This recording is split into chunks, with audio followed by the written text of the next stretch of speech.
Our DNA is like an instruction manual that keeps our cells alive.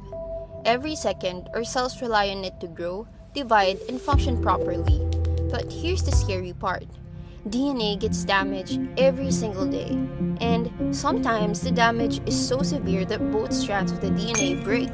One of the most dangerous types of DNA damage a cell can face. If not repaired correctly, this can lead to mutations, genomic instability, and even cancer. So, how do cells repair something this serious? Hi, I'm Ara de Ganasol, and today we will tackle the cell's most precise repair mechanism called homologous recombination. Homologous recombination is a DNA repair process that uses homologous sequence as a template to fix a broken strand. A homologous sequence means a nearly identical DNA copy, usually from the sister chromatids in eukaryotes. Instead of reconnecting DNA randomly, the cell aligns the broken strand with a matching template and rebuilds it with high accuracy.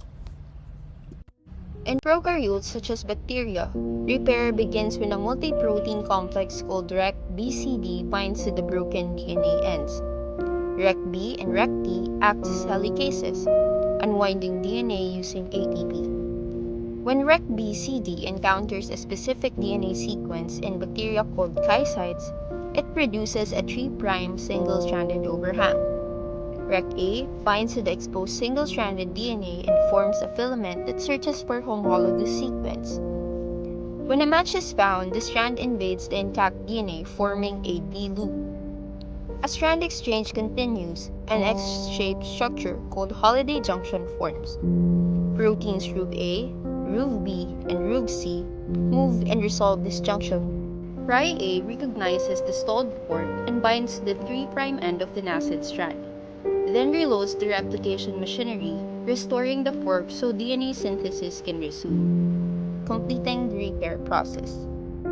But what about our cells? In eukaryotic cells, homologous recombination is tightly regulated by the tumor suppressor protein BRCA2, which controls the activity of RAD51. RAD51 can form oligomers, but BRCA2 contains BRC repeats that binds RAD51 and maintain it in a regulated state, preventing premature filament formation.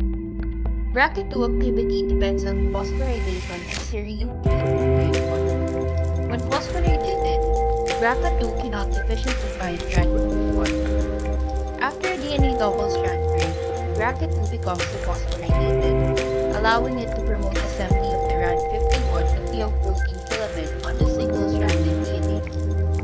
When a match is found, strand invasion occurs, forming a T similar to DNA polymerase extends the invading strand to restore the DNA damaged region. Now that we've seen how homologous recombination works, the bigger question is, why is it so important? Homologous recombination is essential for maintaining genome stability, as it accurately repairs DNA breaks and prevents the accumulation of harmful mutations.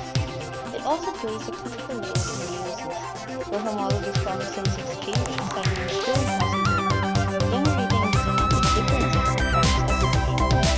Beyond its natural function, homologous recombination is a powerful tool for biotechnology, enabling precise, deep-targeted, informative information for accurate genetic editing techniques like CRISPR.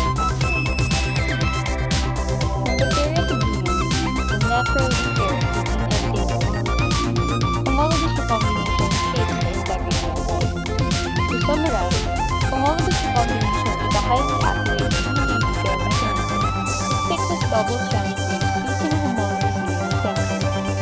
In prokaryotes, key proteins REC-BCD for DNA processing, REC-A for strand invasion, and RUB-A, B, C for resolution.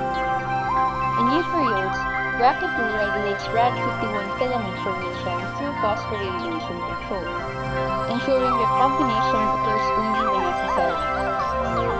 Although the proteins differ, the principle remains the same. Use homologous template to repair DNA with precision and protect the integrity of the genome.